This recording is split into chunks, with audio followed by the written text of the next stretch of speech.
देखिए आज जैसे कि आपको पता है कि वर्ल्ड टीबी डे है। वर्ल्ड टीबी डे की इस साल की थीम है invest to end TB save lives. मतलब कि टीबी में अब हमको सोचना पड़ेगा कि इतने सालों से सदियों से जो बीमारी चल रही है तो उस पर अब हमको बहुत ही फाइनल कंक्लूसिव स्टेप्स लेने पड़ेंगे, क्योंकि अगर हम वो नहीं लेंगे तो ये बीमारी ऐसे ही रहेगी और ये ऐसे ही फैलती रहेगी। अभी भी यंग बच्चे मेरे पास आते हैं जिनको गंदा वाला टीबी हुआ रहता है, जो रेजिस्टेंट टीबी भी रहता है। तो जब तक हम इसको एक गवर्नमेंट ऑफ इंडिया 2-3 साल से ऑलरेडी इसे बहुत सारी एनजीओ को इन्वॉल्व करके इसे बहुत ही हायर लेवल तक इसको लेके गए हैं, बट फिर भी जब तक हम इसके ऊपर बहुत ज़्यादा सोचेंगे नहीं, इसका इलाज नहीं करेंगे अच्छे से, तो ये बीमारी हमारी सोसाइटी से जाने वाली नहीं है। अब मैं आपको बताना चाहूँगा टीबी की बीमारी आज की नहीं है। ये 3700 बीसी आप समझ रहे हैं, मीन्स कितनी पुरानी बीमारी है। बिफोर क्राइस्ट 3700 बीसी से ये बीमारी चली आ रही है। 1940 में इसकी पहली दवाई, जब वर्ल्ड वार में बहुत सारी डेथ्स हुई टीबी की वजह से, तो इसका आविष्कार हुआ और आज हम 2022 में बैठे हुए हैं।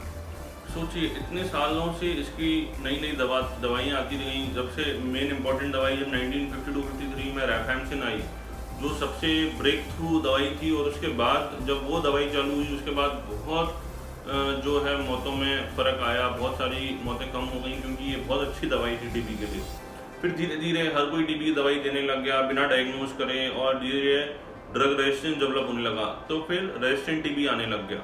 कुछ लोगों को तो पहले टीबी हुआ आता था और उनमें ड्रग रेजिस्टेंस डेवलप होता था। कुछ लोग ऐसे भी आने लग गए फिर कि जिनको पहली बार टीबी हुआ है लेकिन ड्रग रेजिस्टेंट टीबी हुआ है। और अभी 2004 और 5 में एक नई दवाई आई बेडाक्विलीन, जो अगेन अभी तक की हिस्ट्री में सबसे अच्छी दवाई मानी जाती है रेफैम्सिन के साथ साथ। वो भी बहुत अच्छी दवाई आई और वो अभी सिर्फ सरकारी सेंटर्स में मिलती है और उससे भी काफ़ी बेनिफिट हो रहा है। लेकिन कारण क्या है कि अभी तक इतना साल हो गए, इतनी दवाइयाँ आ गई, टीबी अभी भी फैला ही जा रहा है। तो मैं आपको प्रमुख कारण बताता हूँ। दुनिया में कई ऐसी कंट्रीज हैं, इंक्लूडिंग हमारी कंट्री भी, जहाँ पे काफ़ी गरीब तबका भी रहता है, जिसमें न्यूट्रिशन बहुत पुअर रहता है। तो ऐसे लोगों को टीबी होने की, क्योंकि हम सब लोग इन्फेक्टेड हैं, मीन्स हम में से शायद 60-70% लोग टीबी से इन्फेक्टेड होंगे, लेकिन हमको बीमारी नहीं होती क्योंकि हमारी इम्यूनिटी अच्छी होती है। लेकिन किसी की भी इम्यूनिटी अगर कम होती है तो उसको डिसीज़, इन्फेक्शन से डिसीज़ में कन्वर्ट होने के चांसेस बहुत ज़्यादा होते हैं। जब एक घर में वेंटिलेशन नहीं है, एक एक कमरे में 5-5 लोग रह रहे हैं, तो टीबी होने के चांसेस ज़्यादा होते हैं। तो एक तो न्यूट्रिशन कम होना, क्राउडेड स्पेस में रहना, फिर आजकल जैसे कि chronic disease, India is diabetic capital of world, तो शुगर अनकंट्रोल होना। जब डायबिटीज अनकंट्रोल होती है तो भी टीबी होने के चांसेस बहुत ज़्यादा बढ़ जाते हैं। कोई भी बीमारी हुई, जैसे गठिया बाई हुई, उसके लिए हम कोई दवाई ले रहे हैं, कोई किडनी की डिसीज है, कोई लीवर की बीमारी है, तो टीबी बेसिकली एक पैरासाइट बन जाता है ऐसे लोगों पे जिनके अंदर भी इम्यूनिटी की कमी है, इम्यूनिटी कम हो चुकी है किसी और बीमारी की वजह से। हमने पोस्ट कोविड बहुत सारे लोगों को टीबी होते हुए देखा है। टीबी यानी क्षय रोग, हिंदी में इसको क्षय रोग बोलते हैं। तो ये हमने बहुत ज़्यादा देखा है। तो टीबी के रिस्क फैक्टर अगर मैं बोलूँ तो यही सारे होते हैं। जब भी आपकी इम्यूनिटी कम होगी तो आपको टीबी होने के चांसेस बढ़ जाएंगे। तो ये तो एक बेसिक सी रिस्क फैक्टर वाली बात हुई। अब टीबी कहाँ कहाँ हो सकता है शरीर में, तो एक तो फेफड़ों में सबसे कॉमन है। उसके अलावा टीबी शरीर के करीब करीब हर ऑर्गन में हो सकता है। अगर वो हमारे जो है नोड्स में होता है तो लिम्फ नोड टीबी बोलते हैं। लीवर में भी कभी कभी हो जाता है, इंटेस्टाइन में फैल जाता है, अल्सर बन जाते हैं टीबी के। फिर टीबी किडनी में भी होता है, किडनी हो जाती है, किडनी भी फेलियर भी कर देता है उसकी वजह से। फिर तो ऐसे करके टीबी स्किन में भी होता है। तो टीबी कहीं भी शरीर के किसी भी ऑर्गन में हो सकता है, आंखों में भी हो सकता है, बच्चेदानी में भी हो जाता है, जिसकी वजह से फिर बच्चे नहीं, मीन्स अनफर्टिलिटी हो जाती है। तो बेसिकली टीबी शरीर के किसी भी ऑर्गन में हो सकता है और एक तरीके से देखा जाए तो बहुत ही गंदी बीमारी है। लेकिन जब मेरे पास पेशेंट आता है तो मैं उसको दवाई खाने के लिए, क्योंकि 6 महीने की दवाई, 8 महीने की दवाई, कभी कभी 2 साल तक रेजिस्टेंट टीबी केसेस में दवाई चलती है। हालांकि अब शॉर्टर रेजिमेंट्स भी आ गए, लेकिन पेशेंट को कन्विंस ऐसे ही करते हैं हम कि आप एक चीज़ सोचिए कि ये ऐसी बीमारी है जिसका इलाज संभव है। अगर हम प्रॉपर ट्रीटमेंट लेते हैं तो टीबी से हम निजात पा सकते हैं। तो इसलिए ही हमको अगर ऑप्टिमिस्टिक रहना चाहिए कि अगर हम सही ट्रीटमेंट देंगे तो हम बिल्कुल अच्छे हो जाएंगे, और अगर हम इम्यूनिटी अच्छे रखेंगे, अपना वेट अच्छा पुट ऑन करके रखेंगे, तो हमें वापस टीबी होने के चांसेस बहुत कम है। इसका मतलब क्या है ये कि मोटे लोगों को टीबी नहीं होता? नहीं, बिल्कुल गलत। जैसा कि मैंने अभी थोड़ी देर पहले बताया था कि डायबिटिक कैपिटल ऑफ वर्ल्ड है, और जिनको डायबिटीज है उनको टीबी होने के चांसेस ज़्यादा है। तो मेरा कहने का मतलब ये है कि मोटा और पतले से कुछ नहीं होता, आपकी इम्यूनिटी स्ट्रांग होनी चाहिए, आपकी डाइट में प्रोटीन होने चाहिए, मल्टीविटामिन मल्टी मिनरल्स होने चाहिए, एक बैलेंस डाइट जो इंडियन थाली होती है वो होनी चाहिए। अब बात करते हैं कि टीबी, चलो ठीक है, कब डॉक्टर से सलाह लेनी चाहिए। तो पहले बोलते थे कि 14 दिन मीन्स जो हर साल गाइडलाइन बदलती, 3 स्पूटम के सैंपल कराना चाहिए, 14 दिन से ज़्यादा अगर खांसी है तो डॉक्टर से संपर्क करना चाहिए। तो अभी भी वो सब चीज़ें वाजिब हैं। अगर आपको 10 से 14 दिन से ज़्यादा खांसी होती है तो आपको ज़रूर डॉक्टर के पास जाना चाहिए, एक बार अपना एग्जामिनेशन कराना चाहिए। अगर आपका वेट परसिस्टेंटली कम हो रहा है तो आपको डॉक्टर के पास जाना चाहिए।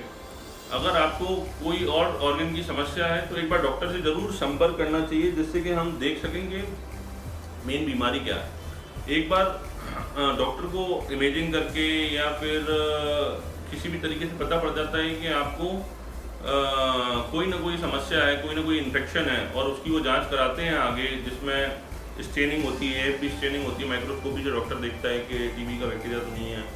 आगे अब डीएनए वाली जांचें भी आ गई हैं, लाइन प्रोब ऐसे जीन एक्सपर्ट कल्चर कराते हैं जिसकी 2 महीने में रिपोर्ट आती है। तो ये सारी जांचों से हमको समझ में आ जाता है कि टीबी है, पहली चीज़ है कि नहीं है, और दूसरी चीज़ है तो सिंपल वाला टीबी है, मीन्स ड्रग सेंसिटिव टीबी है या ड्रग रेजिस्टेंट टीबी है। फिर उसमें भी कौन सी ड्रग से रेजिस्टेंस है, प्लेन मल्टी ड्रग रेजिस्टेंस है या एक्सटेंसिव ड्रग रेजिस्टेंस, मतलब बहुत सारी दवाइयों से उसको जो है बैक्टीरिया पे असर नहीं हो रहा है बहुत सारी दवाइयों का, और एक्सटेंसिव ड्रग रेजिस्टेंट टीबी है। तो ये जो एक बार डॉक्टर पता लगाता है तो फिर उसका आगे का इलाज चलता है। धीरे धीरे हर साल दर साल हम देख रहे हैं कि दवाइयों में फेरबदल होता रहता है, क्योंकि जो स्टडीज होती हैं उनके द्वारा पता पड़ता है कि कौन सी दवाई टीबी के लिए सबसे ज़्यादा सक्षम है। तो हर साल, हर 1-2 साल में गाइडलाइंस चेंज होती हैं। अभी लेटेस्ट WHO की जो गाइडलाइन है उसमें 4 भागों में ग्रुप में बांटा गया दवाइयों को, उसके अनुसार मल्टी ड्रग रेजिस्टेंट टीबी का डॉक्टर इलाज करता है। अगर सिंपल टीबी है तो उसका इलाज 6 महीने चलता है, कभी कभी एक्सटेंड भी करना पड़ता है 8 महीने तक।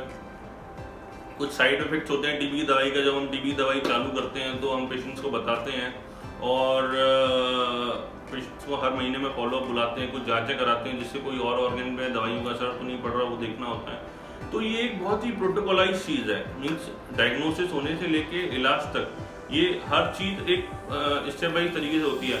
पेशेंट को हम बताते हैं कि एक भी दिन की दवाई नहीं छोड़नी है, अगर छोड़ेंगे तो टीबी रेजिस्टेंस में कन्वर्ट हो सकता है।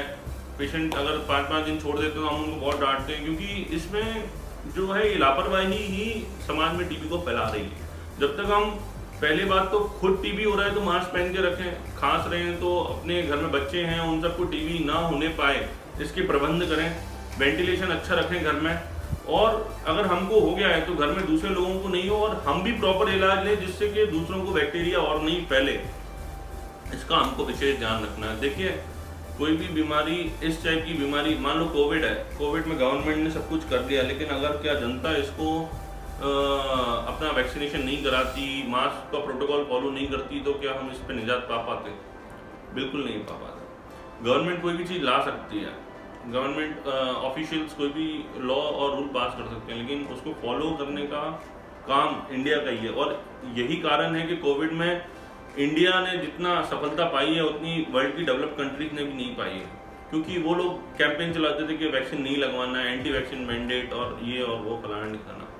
बट हमारी कंट्री में लोगों ने बहुत ही स्वविवेक का परिचय दिया है, और इसी कारण से आज हम वापस अपने उत्साह मना पा रहे हैं, जैसे कि कल गेर निकली इंदौर में। तो जब तक हम इसको एक मास कैंपेन नहीं बनाएंगे, जब तक हम सब लोग बताई गई बातों को फॉलो नहीं करेंगे, जब तक हम अपना प्रॉपर इलाज नहीं कराएंगे, जब तक हम बीच में इलाज नहीं छोड़ देंगे, जब तक इस देश से टीबी को ख़त्म करना बहुत ही मुश्किल है।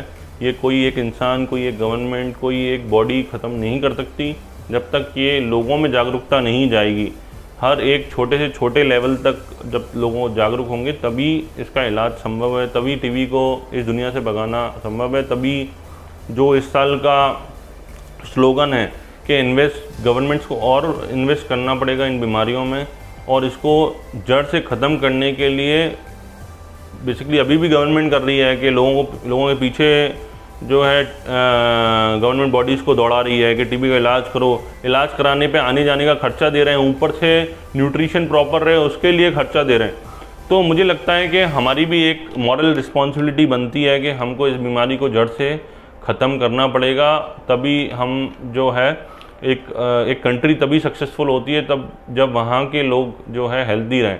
अगर हम अपनी साइंटिफिक भाषा में बोलें तो जब वहाँ की डेली सबसे कम हो, डिसेबिलिटी एडजस्टेड लाइफ ईयर्स लोगों के सबसे कम हो, तभी वह कंट्री सुखी रह सकती है।